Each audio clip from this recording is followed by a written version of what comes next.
Welcome, AIA Maryland. In front of you on this tape is your jury for the 2015 Honor Awards program. Overall, we had almost 200 submissions, which in itself was a bit of a daunting task. What we ended up doing is going through a first pass of all the submissions individually.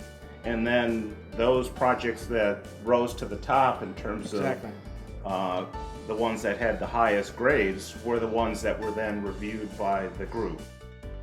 And a lot of what happens in this process is probably a lesson for those who are submitting, that the way in which you package the submission has a lot to do with your ability to stand through the various cuts that we go through. Your packaging has to capture the attention very quickly because we're going to spend 3 minutes on each project. So you've got to quickly get our attention so it at least gets up to that next round.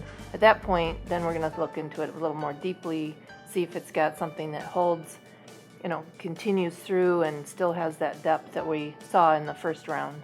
And how you package the presentation together, that's part of telling what your design story was, and that really needed to capture in a representative way, in a graphic way, and it's just as much important as the product itself. You should look at this as a design exercise, not something that is done by the marketing company or marketing folks within your firm, but really look at what is the story that you're trying to tell and what graphics do you have to support that. We were blown away by more than a handful of projects that had an incredible thoroughness in terms of both concept development and then development of details related to that concept. Others that we liked because of kind of the nuance and the way it was crafted in terms of the imagery. Just some very, very effective use of computer graphics. And then I think I'll speak for the old school guys. Hand drawing skills never get lost. Guys here, we love the hand sketches. Especially not just the old school guys. Guys is a universal.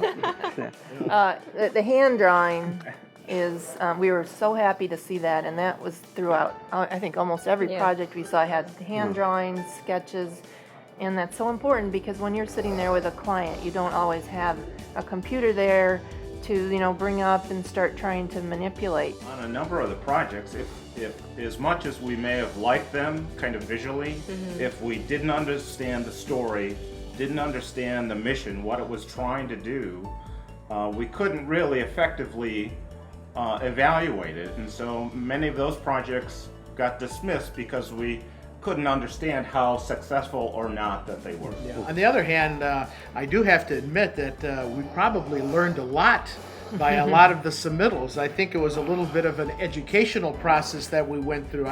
With a number of submittals we talked about, well, we never thought about doing anything like this or something like that. And I think they did open up our eyes, and I think they did shed the light on how important architecture, design, light, structure, the systems of architecture all kind of come together.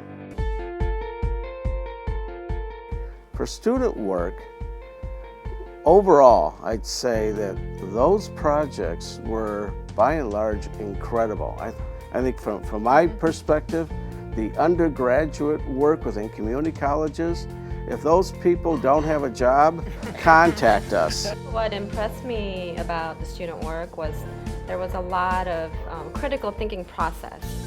The amount of research that was done on every project was phenomenal. And that helps. In fact, I think that if the professionals could take some clues from the students and how they submitted their projects, because obviously they're not relying on the photographs of a built environment. They're relying on storytelling and the research that went into that. The compelling projects that hopefully you'll see here in a few moments will show as shining examples of how you tell a story from a student's perspective. That's what they're doing. That's why they were brought forth to this program.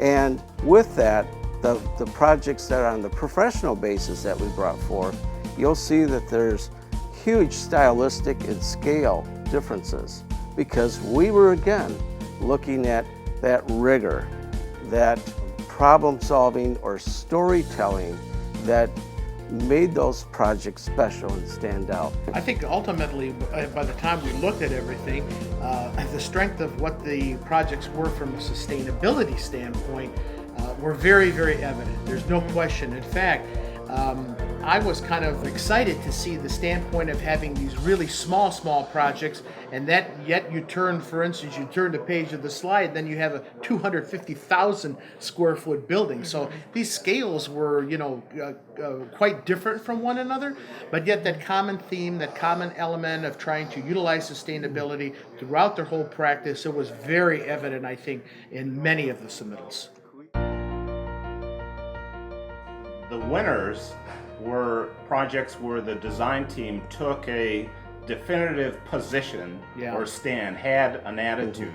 Those that kind of sat on the fence and were, this was ended up being a bad word. If it was deemed nice, it means, the designers didn't take a strong enough position in terms of what they thought this place should be. Right. I think the notion of pushing the boundary was definitely part of that innovation and creativity we were looking for, but at the same time, how much restraint and sort of breaking it down to the pure essence of capturing what that was also another process that we wanted to look at. Yeah. We're not here to select a bunch of projects that reinforce Tamara's way of looking at projects, or Alexis, Gus, or Jack's. It's about how did you really solve the project, and looking at each one of these submissions and looking for that magic that says this is really designed excellence that should be celebrated. When it came to the building of the year, it was incumbent upon each submitter to check a box. Yes, they'd like to be considered for building project of the year. When we looked through the criteria that started to identify that this should be a public building, we thought, well, then it should be a building that anybody should be able to experience, and that building should also have a positive impact by virtue of its design and its use as an outreach to the community and the public at large. The project that we selected, which once we reviewed it, it hit a home run. It hit a home run. I think it also was could be used to really market architecture from a local standpoint. It's a great building, utilizes unbelievable sustainability features in the building. It's an exciting building to work in, and I think that could be used from AIA Maryland standpoint to show that, okay, we all like schools. We know that they're great, but this is a different type of building, and it can show how we can integrate sustainability into really terrific architecture at the same time. Design, as designers, we have responsibility to make impact on human lives as they experience the pieces of architecture we create, environment that we create.